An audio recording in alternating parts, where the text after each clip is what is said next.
Let's answer my DMs. One of my favorite things about creating content is getting to talk to you guys and just having like a one-on-one conversation about your questions, about flight training and what you're working on. I've had a lot of people share their accomplishments with me when they pass a check ride or when they start flying for the first time, and it's just always really exciting for me. So this one comes from a flight attendant who is going to remain anonymous. So she says, "Hey Carly, I'm currently a flight attendant working on my PPL, currently just waiting for my check ride to be scheduled. I'm nervous to totally quit as an FA because I feel like I'll miss the travel benefits and income." Girl, I feel you. I miss the travel benefits. I do. I told myself to get my PPL before I considered quitting, so now that I'm at that point, it's a little terrifying. I'm curious what your thoughts are and if you have any advice. First of all, I was a flight attendant. I've talked about this a lot, but in case you're new here, this is our first time meeting. I was a flight attendant from 2018 to the end of 2021. For United, I worked mainline and I went all over the world as a reserve flight attendant based in Chicago. It was amazing. I loved it. It's what inspired me to want to become a pilot because I loved the lifestyle of being a flight attendant so much. I tried to keep working while going to flight training, but it was already like the first month it wasn't working. I tried to get a leave of absence, it didn't go through, and I had to quit so that I could give my full-time availability to flight training. What I do recommend to flight attendants though is exactly what I said to this one. I said, hey, blank, if you can keep working while training, definitely do that.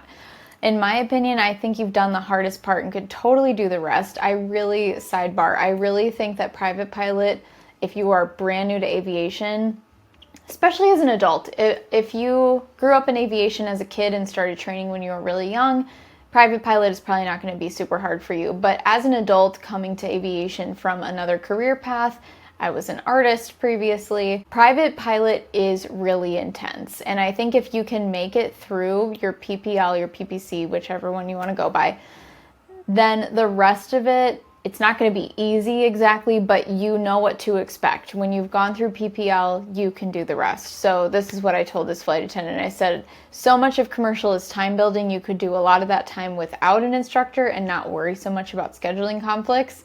But if it's too much to keep doing both, then look into a program that can get you through CFI as soon as possible and go all in. You don't have to become a CFI after commercial, but it does open up a lot more job opportunities.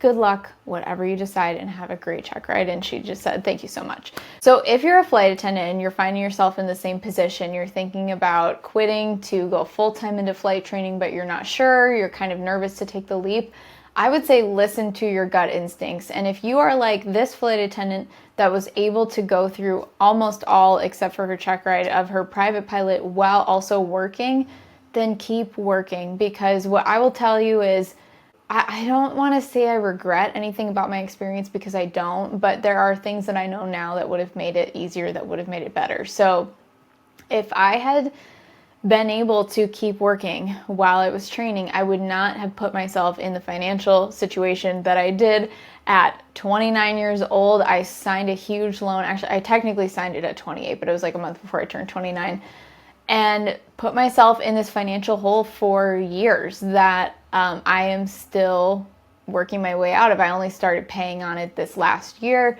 There aren't payments due yet on my loan, but I have started paying it back just to try to get ahead of it. And it is just something that I am going to be working on for a little while. I've got kind of a plan now where I think I'm going to be debt-free by mid to late 2026. But all of that money, I can just see like all this money that I'm making now in my career is money that I'm just back paying to this past version of myself, that if I had continued working, gone Part 61 instead of 141, I could have not only continued making money, because while I was in a 141, I wasn't making money, I was spending money. I could have continued earning an income, but I also could have had potentially cheaper training, less expensive training, going through a Part 61 that was more self-paced. So two things there. You could be making more, you could be spending less, and that in the long term is going to set you up in a much better financial situation. So again, not financial advice, This is my own reasoning through my own experience, advice that I can offer you as far as like what I would do, knowing what I know now and having been through the experiences I've been through. But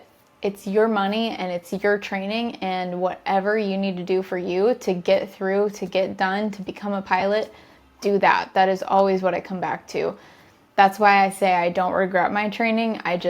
Hindsight is 20/20. There's things I know now that maybe would have had me making different choices at 28, but c'est la vie. I'm so happy to be where I'm at. If you do have a question that you want me to answer, DM me on Instagram and let me know what it is. I will always keep your questions anonymous unless you tell me otherwise, but I really feel like a lot of people have the same questions in training, and hearing other people going through it is just as helpful as getting the question answered itself. So let me know what you got. I will do my best to make a response for you. Thank you so much for watching. Be sure to subscribe so you don't miss any videos. I put out new videos every single week to help you with your flight training and beyond. And also be sure to like and share this with someone who you think would enjoy it. Thank you so much. I'll see you in the next one.